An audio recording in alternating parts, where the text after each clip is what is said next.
우리 서로 인사하겠습니다. 샬롬, 샬롬.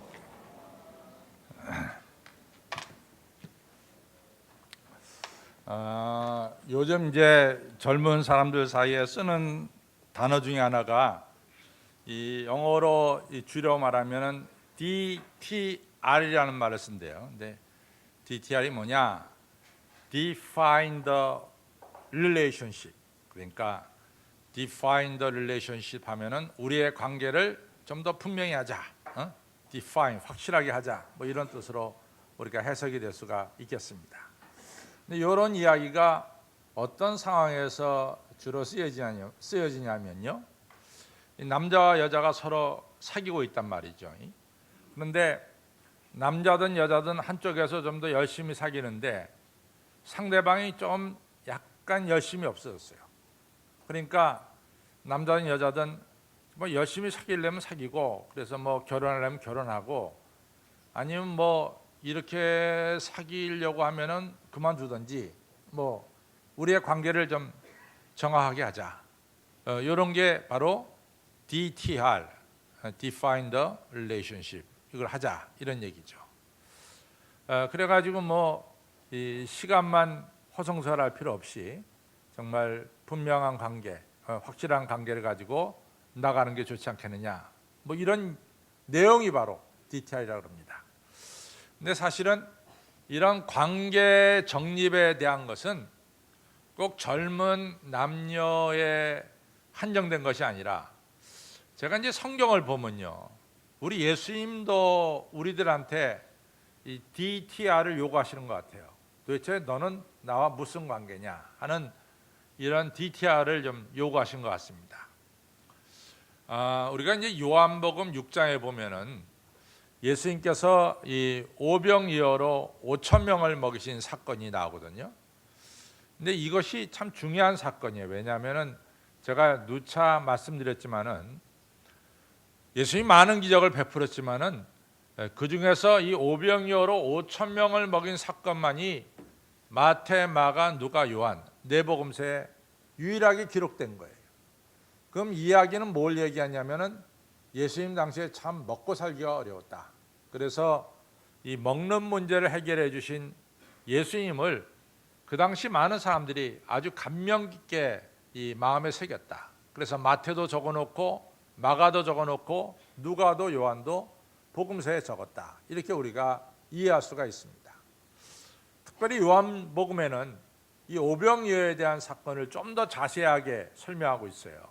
어떻게 설명하냐면은 예수님이 오병이어로 5천 명을 먹이니까 수많은 군중들이 뭐라고 생각하냐면 이분이야말로 우리의 왕이 돼야 된다.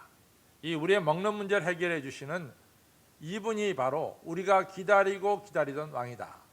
이렇게 생각을 한 거예요. 그래서 억지로라도 예수님을 왕으로 세우려고 그랬어요. 그때 이제 예수님의 입장에서 볼 때는 예수님 뭐 단순하게 이스라엘 왕으로 오신 분이 아니잖아요. 인류를 구원하러 오신 분이죠. 그러니까 이 군중들을 좀 해산시킬 필요가 있었단 말이죠. 그래서 예수님은 제자들로 하여금 배 타고 먼저 건너편으로 가게 하고 예수님 남으셔가지고 이 군중들을 다 진정을 시켰습니다. 그리고 예수님이 먼 길을 걸어서 제자들이 있는 먼 곳까지 가셨단 말이죠. 그런데 이상한 사실은 그곳에 벌써 이 군중들이 또 왔어요. 다 해산시켰는데도 불구하고 거기까지 왔어요. 이 많은 군중들이 예수님을 찾아온 것을 보면서 예수님 아주 중요한 말씀을 한마디 하십니다. 이 사람들이 왜 이렇게 나를 찾아왔느냐? 이 사람들이 내가 하나님의 아들 예수 그리스도라는 사실을 알고서 온 게 아니라, 그건 전혀 관계가 없어요. 예수님이 뭐 하나님의 아들 그리스도냐? 그건 별로 관계가 없습니다. 이 사람들이 나를 찾아온 것은 떡을 먹고 배부른 까닭이다. 딱 이유입니다. 떡 먹고 배부르니까 또 떡을 먹으려고 예수님을 찾아왔다 이거죠. 근데 이렇게 떡을 찾아서 찾아온 이 군중들한테 좀 관계를 예수님이 정확하게 할 필요가 있었다 이거죠. 그걸 갖다가 아까 말한 것처럼 define the relationship, 너희들과 나와의 관계가 좀 명확해질 필요가 있다. 이런 얘기입니다. 그러면서 예수님께서 그들한테 그런 얘기를 해요. 너희가 내 살과 피를 먹지 아니하면 너희 속에 생명이 없느니라. 내 살과 피를 먹는 자는 영생을 가졌고 마지막 날에 내가 그를 다시 살리리라. 내 살과 피는 참된 양식이다. 오병이어로 떡을 먹는 것이 참된 양식이 아니라 실제로 내 살을 먹고 내 피를 마시는 자만이 참된 양식을 먹는 것이다. 여기서 예수님의 살과 피는 뭐를 가리킵니까? 우리가 잘 아는 대로 예수님의 십자가죠. 그러니까 나를 따라오려거든 자기를 부인하고 자기 십자가를 져야 된다. 이 요한복음 6장 분명히 말씀하고 있죠. 그러니까 제자들, 이 예수님을 따라온 많은 제자들에게 예수님 말씀하시기를 단순하게 나에게 떡을 먹으려고 오지 말아라. 그건 별로 의미가 없다. 정말 너희들이 영생을 갖기를 원한다면은 내 살과 피를 먹어라. 이렇게 얘기한 거죠. 내 십자가를 져야 된다. 이렇게 말씀한 거죠. 이렇게 말씀하니까요. 요한복음 6장에 수많은 사람들이 예수님 곁을 떠났다 그랬어요. 뭐라고 떠났냐면 야, 참 예수님 말씀 어렵다. 뭐 그렇게 어렵게 얘기하냐. 떡 먹으러 갔으면 떡 주면 됐지 말이지. 뭐 그렇게 내 살과 피를 먹으라고 그러냐. 어렵다. 이러면서 많은 사람들이 예수님을 떠났어요. 예수님 좀 당황하셨던 것 같아요. 정말로 많이 떠나니까. 그러니까 예수님께서 제자들에게 이런 말씀하시죠. 너희들도 저 사람들처럼 나를 떠나려느냐? 이렇게 물어봤어요. 그때 베드로가 뭐라고 말씀하냐면 영생의 말씀이 주께 계심에 우리가 어디로 가오리까? 이러면서 12제자만 남은 거예요. 나머지는 다 떠나고. 그러니까 12제자는 예수님과의 관계를 확실히 한 거죠. 그렇죠? 우리는 어떤 경우에도 예수님을 떠나지 않겠습니다. 이런 관계를 분명히 가진 거죠. 근데 예수님이 우리가 한없이 예수님은 자비롭고 국률이 많으시고 그러신 분이 예수님 아니십니까? 사마리아로 지나갈 때 사마리아 사람들이 반대하니까 요한이 하늘에 불을 내려서 저 사람들 다 태워버릴까요? 그때 예수님이 이 요한 야단쳤어요. 요한과 야고보 야단쳤어요. 왜 그따위 소리 하느냐? 저 사람들이 우리를 못 지나게 하면 우리가 돌아서 가면 됐지. 우리가 왜 저 사람들 태우냐? 이 정도로 예수님은 양보도 많으시고 그렇죠? 또 국률도 베푸시는 분인데 한 가지만큼은 예수님과 우리와의 관계만큼은 예수님은 설렁설렁 넘어가시는 분은 아니었습니다. 우리 관계를 정확하게 하시는 분이에요. 네가 차든지 덮든지 해라. 이 미지근한 관계는 아니다. 이렇게 말씀하신 분이 예수님이시죠. 또 예수님을 따르는 제자들한테도 너 그물과 배도 가지고 가고 그리고 나도 따라라. 그러지 않았어요? 베드로도 뭡니까? 그물과 배를 버려두고 예수님을 따랐어요. 그러니까 예수님과의 관계를 아주 명확하게 확실하게 행하라. 이것이 바로 오늘 예수님께서 우리에게 말씀하시고 우리에게 요청하시는 거죠. 우리가 이제 오늘 누가복음 10장 38절로 42절 읽었잖아요. 이 마르다 마리아에 대한 이야기를 모르는 사람이 어디 있어요? 다 잘 알죠. 그렇죠?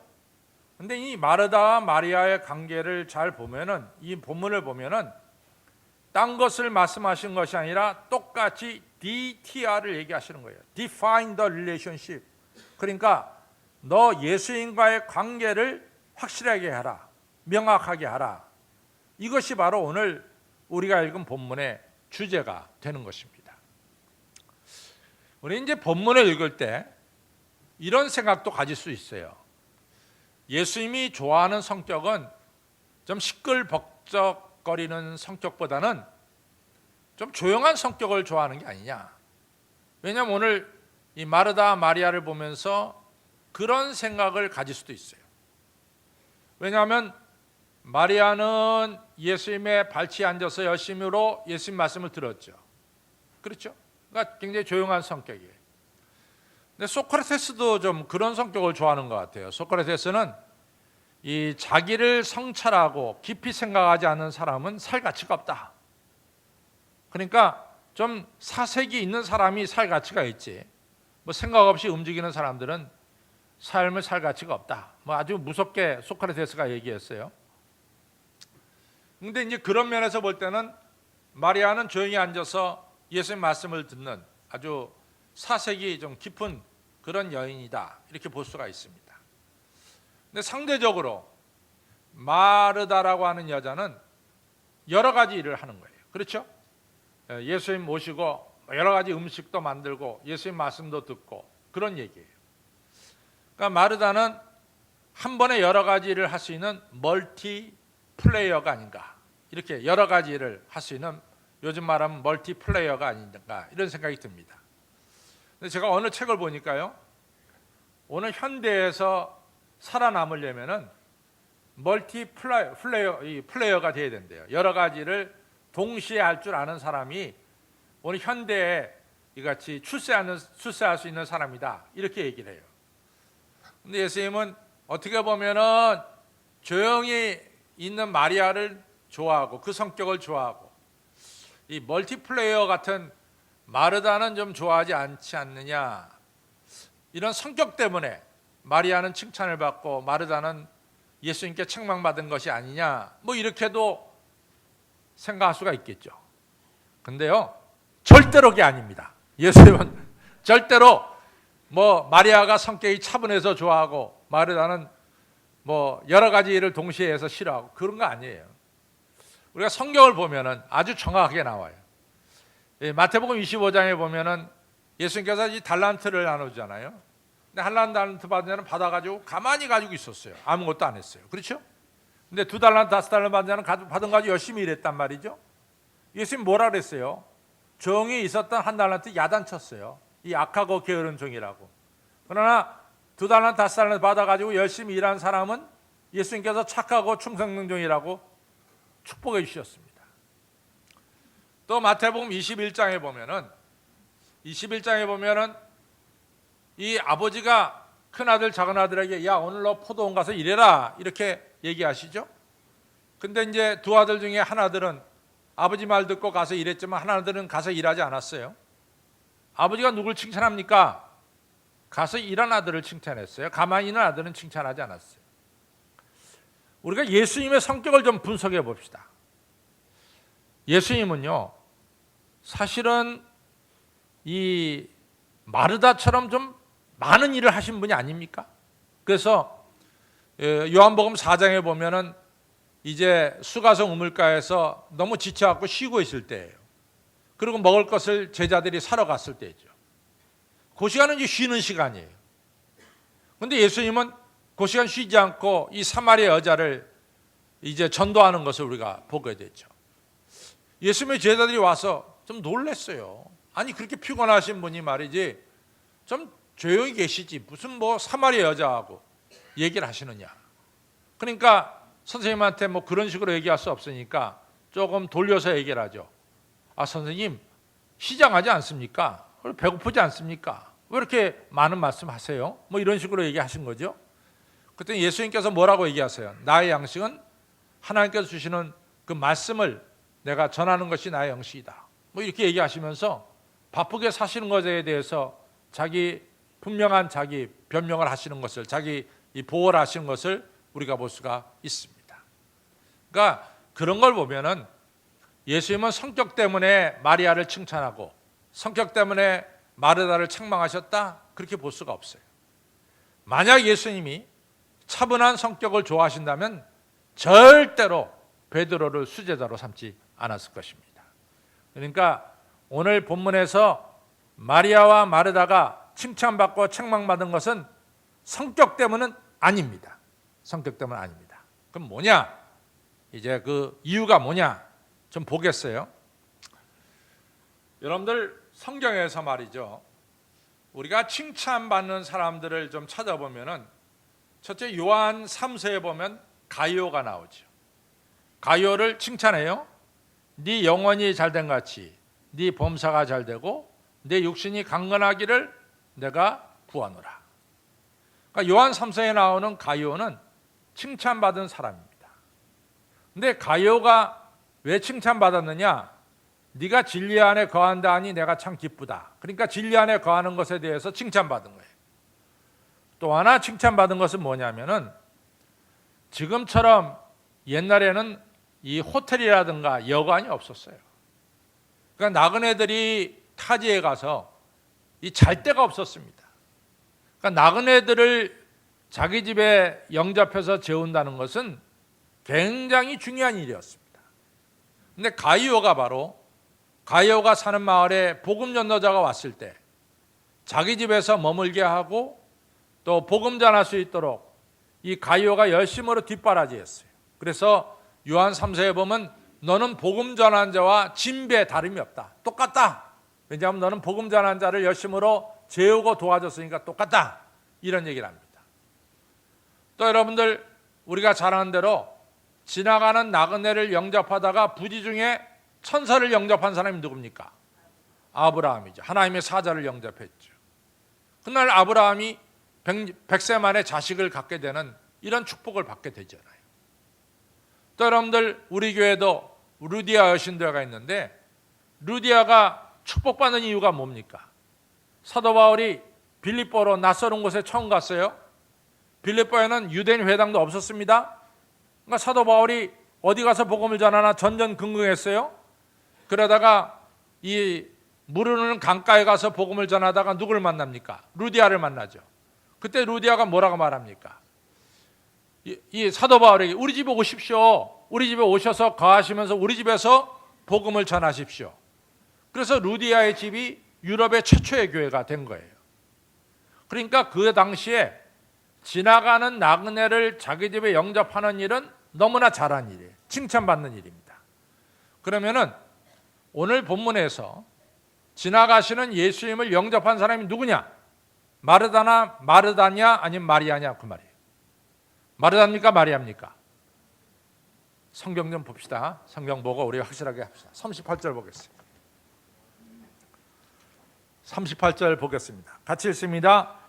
시작. 저희가 길 갈 때 예수께서 한천에 들어가심에 마르다라 이름하는 한 여자가 자기 집으로 예수님을 영접하니라. 예수님을 영접한 사람은 마르다입니까 마리아입니까? 그러니까 마르다가 너무 잘했어요. 그렇죠? 예수님을 영접했으니까 굉장히 잘했다고요. 그러면 마리아는 뭘 했느냐? 예수님이 이 마르다 마리아 집에 와서 말씀을 전할 때 예수님의 발치에 앉아서 말씀을 들었어요. 예수님의 발치에 앉아서 말씀을 들었다. 근데 예수님의 발치에 앉아서 말씀을 들었다는 얘기가 참 중요한 얘기예요. 우리가 이제 사도 바울을 보면은 사도 바울이 이 사도행전 22장에서는 예루살렘에서 많은 군중들 앞에서 말씀을 전합니다. 그때 이제 사도 바울이 뭐라고 얘기하냐면 나는 길리기아 다소에서 태어났습니다. 그러니까 자기가 태어난 것은 길리기아 다소에서 태어났습니다. 그 다음에 이어서 말하기를 나는 이 성에서 자라났습니다 라고 얘기해요. 그 얘기 뭐냐면 자기는 예루살렘에서 자라났다는 거예요. 그 다음에 이야기가 뭐냐면 나는 이 성에서 자라날 때 가말리엘 문화에서 우리의 조상의 율법을 배웠습니다 그랬어요. 그러니까 자기는 가말리엘 선생님의 제자라는 얘기죠. 그때 영어로는 내가 가말리엘 문화에서 배웠습니다 할 때 영어로는 그걸 어떻게 표현하냐면 at the feet of 가말리엘 그렇게 얘기해요. at the feet of 가말리엘. 이걸 한국말로 그대로 번역하면은 나는 가말리엘 선생님 발치에서 자라났습니다. 그러니까 이 발치에서 말씀을 듣는다. 이 얘기는 다른 말로 말하면은 예수님의 제자가 된다는 거예요. 마리아는 예수님께서 자기 집에 오셔서 말씀을 전할 때 마리아는 자기의 입장을 확실하게 했어요. 그것은 뭐냐? 나는 앞으로 내 인생을 예수님의 제자로 살겠습니다.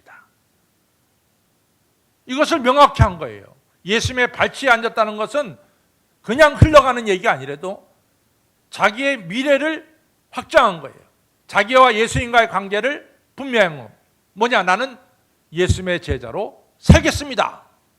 이것이 예수님의 발치에 앉아서 이같이 복음을 들었다는 거예요.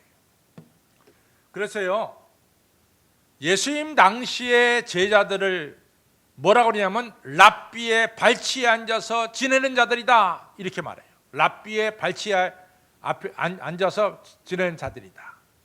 근데 이 내용이 뭐냐면, 발치에 앉아서 지낸다는 내용이 뭐냐면은 제자들은 선생님의 일거수일투족까지 다 배우겠다고 하는 아주 적극적인 의미가 거기 들어있어요. 발치에 앉으면 예수님께서 말씀하실 때 그 침 튀길 때 침 맞을까 안 맞을까요? 맞습니다. 그런 뜻이에요. 나는 예수님의 일으키는 먼지까지도 다 받겠습니다. 이것이 발치에 앉겠다는 얘기입니다.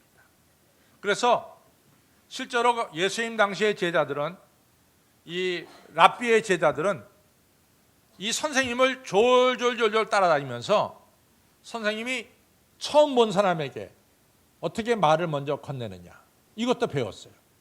첫 번째 만나는 사람, 낯서는 사람한테 우리 선생님은 어떻게 말씀을 먼저 건네느냐, 그것도 배웠어요. 또 우리 선생님은 돈을 갖다가 어떻게 쓰느냐, 이것도 배웠어요. 그러니까 다 배우는 거예요. 선생님은 어떻게 옷을 입느냐, 그것도 배웠어요. 한 번은 선생님이 밤이 돼가지고 이같이 집에 들어가서, 밤에 들어가면 잠자야 될 거 아니에요. 자기 아내와 한 침대에서 자야 될 거 아니에요. 그래서 아내와 한 침대에 들어가서 자는 거예요. 근데 선생님이 보기에, 이 랍비가 보기에 뭔가 이 방 안에 말이지 부석거리는 소리가 들린단 말이지. 이 방 안은 자기하고 자기 아내밖에 없어야 되는데 뭔가 이상해요. 그래갖고 이 회불을 켜가지고 봤더니 말이지, 글쎄 자기 방에 자기 제자 한 놈이 숨어 들어 있는 거야. 그래서 선생님 얼마나 깜짝 놀랐겠어요. 야 이놈아, 너 왜 내 방에 숨어 들어와 있느냐 했더니, 선생님 저는 선생님 밤에 어떻게 주무시는지 그것도 배우려고 왔습니다. 그러는 거야. 이게 탈무드에 나와요. 그러니까 얼마나 제자들이 철저하게 선생님의 것을 배우려고 했느냐를 알 수가 있죠. 그것이 예수님의 발치에 앉는다는 거예요. 그러니까 마리아는 아주 확실하게 예수님과의 자기의 관계를 정했어요. 그것은 뭐냐? 나는 예수님의 제자로 일생을 살겠습니다. 확실하게 한 거죠. 그렇죠?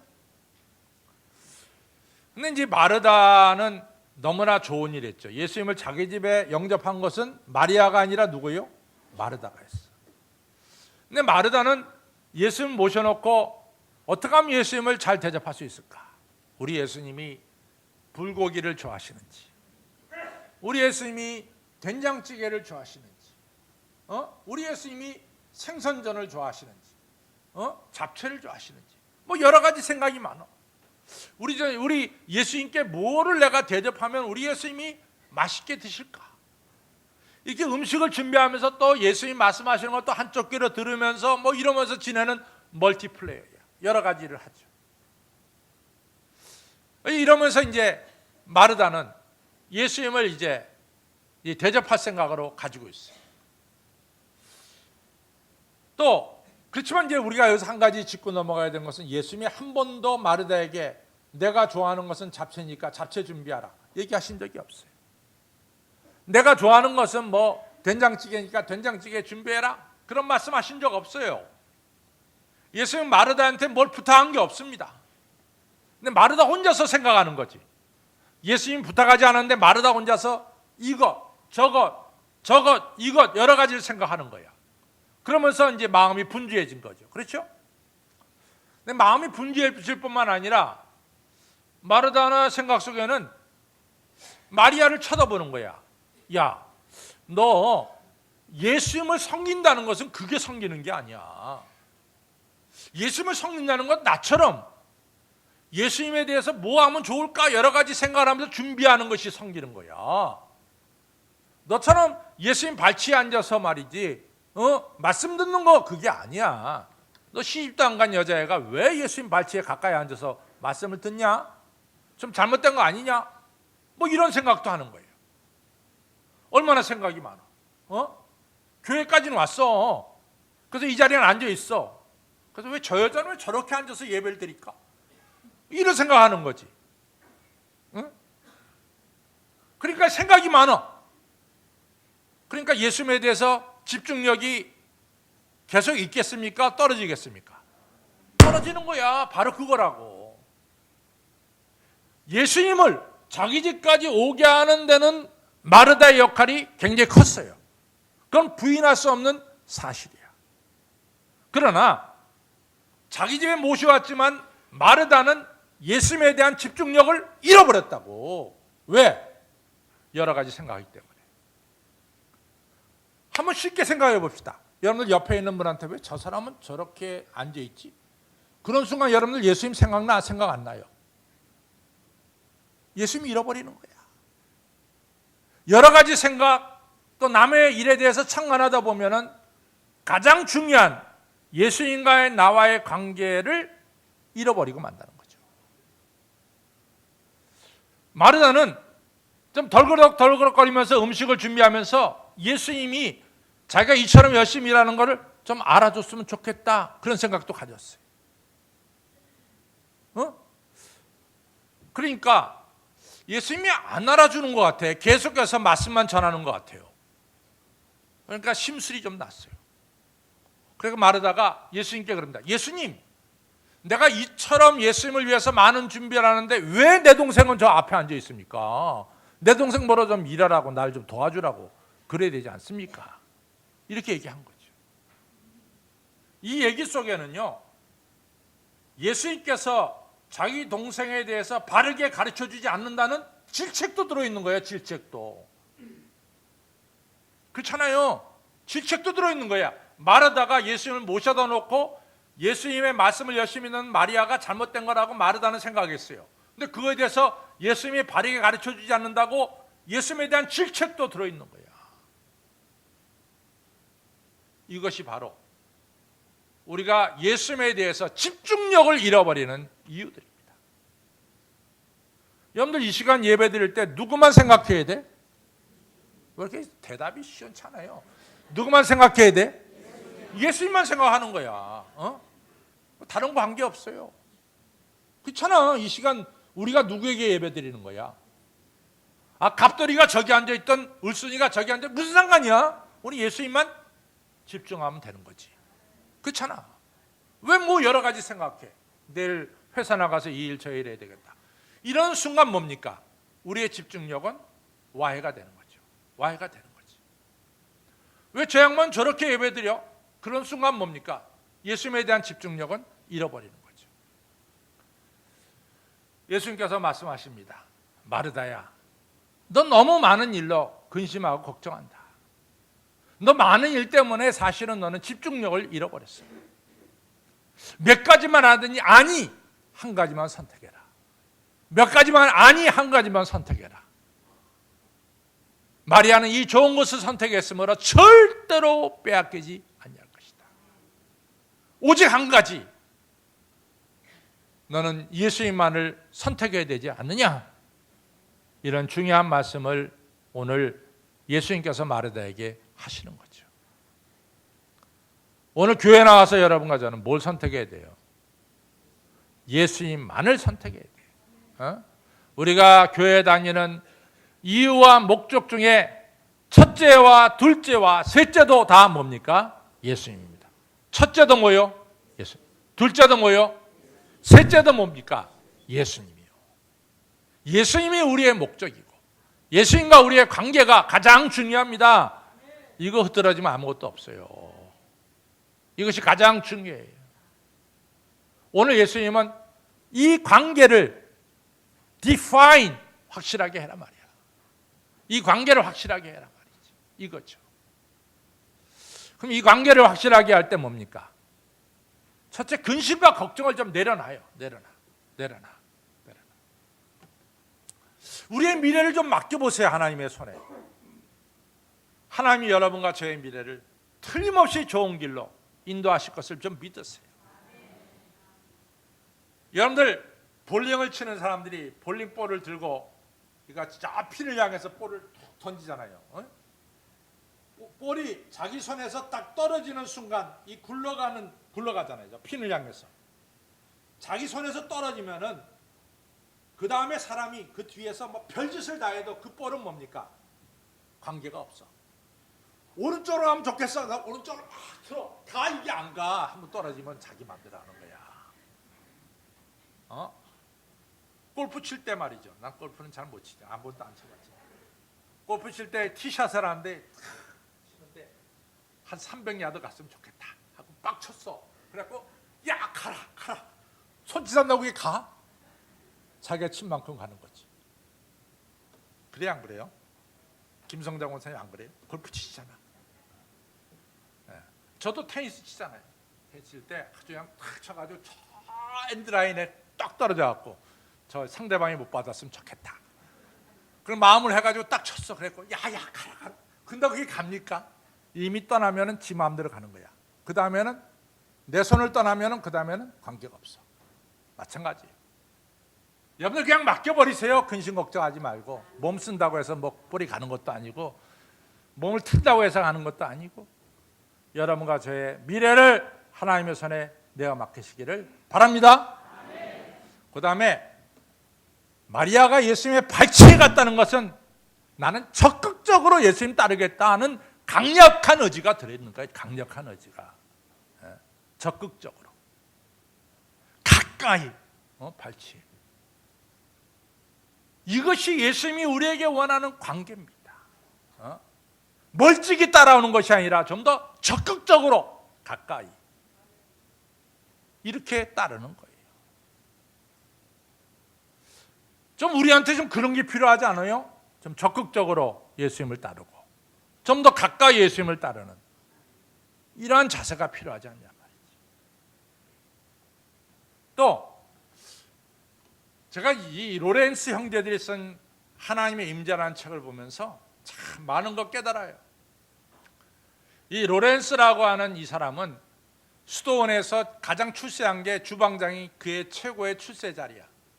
그 이상 뭐 부원장이 되거나 그 위로 올라간 게 없어. 그가 제일 출세한 것은 이 수도원 이 부엌 대장이 된 거예요. 주방장이 된 거예요. 그 사람이 마음대로 다룰 수 있는 건 딱 두 가지야. 속과 남비야. 딴 거는 자기 마음대로 할 수가 없어. 부엌 대장이니까 자기 마음대로 국자나 솥이나 이 냄비는 자기가 마음대로 다룰 수 있어. 그 얘기는 그 사람이 그렇게 출세하지 못했다는 거예요. 그러나 그 사람이 쓴 책, 그 책 하나님의 임재라는 책은 성경 이후에 성경 다음으로 세계에서 가장 많이 팔린 책이에요. 왜 그렇게 많이 팔렸느냐? 그 사람은 출세는 못했어도 항상 그 사람의 중심 속에는 뭐가 나는 하나님의 임재 가운데 살고 있느냐? 살아야 한다. 이거 가지고 산 사람이야. 언제나 하나님의 임재를 생각하며 산 사람이야. 적극적으로. 그러니까 그가 주방장밖에 못 됐지만은 그가 경험한 책은 성경 다음으로 많이 팔린, 많이 읽혀진 책이 되었다라고 하는 사실입니다. 여러분과 저도 하나님의 임재를 가장 중요하게 생각해야 될 줄로 믿습니다. 안 그래? 할렐루야가 오늘 찬양하는데 하나님의 임재 속에서 내가 찬양한다. 하나님의 얼굴을 바라보면서 찬양한다. 그럴 때 여러분들 절로 은혜 받는 거야. 이러한 우리의 이 적극적으로 그 다음에 가까이서 하나님과 관계 속에서 살겠다라고 하는 이런 확실한 선택이 하나님으로부터 큰 축복을 받고 하늘로부터 내리는 하늘의 은혜를 충만하게 체험하는 이 통로가 된다는 사실을 꼭 기억하시기를 바랍니다. 기도하겠습니다. 아버지 하나님 감사합니다. 저희들 주님을 만나려고 성전에 왔지만은 마르다처럼 여러 가지 생각과 여러 가지 마음 때문에 정작 중요한 예수님에게 집중해야 되는 것을 잃어버릴 때가 많이 있었습니다. 아버지 하나님, 우리에게 이러한 여러 가지 생각들, 주님을 만나는 데 장애물이 되는 것들은 이 시간 제거될 수 있도록 도와주시고, 마리아처럼 우리의 마음을 확정하고 확정할 수 있도록 주여 도와주옵소서. 나는 예수님의 발치에 앉아서 예수님의 제자로 일생을 살겠습니다. 예수님 없이는 살 수가 없습니다. 적극적으로 가까이서 예수님을 따르겠습니다. 이러한 결단 속에 예수님을 따라서 진리를 깨닫고 예수님 내려주신 능력을 체험하고 하늘의 축복을 받는 하나님의 성도들이 되게 하여 주옵소서. 예수님 이름으로 감사하며 간절히 기도를 쌓옵나이다. 아멘.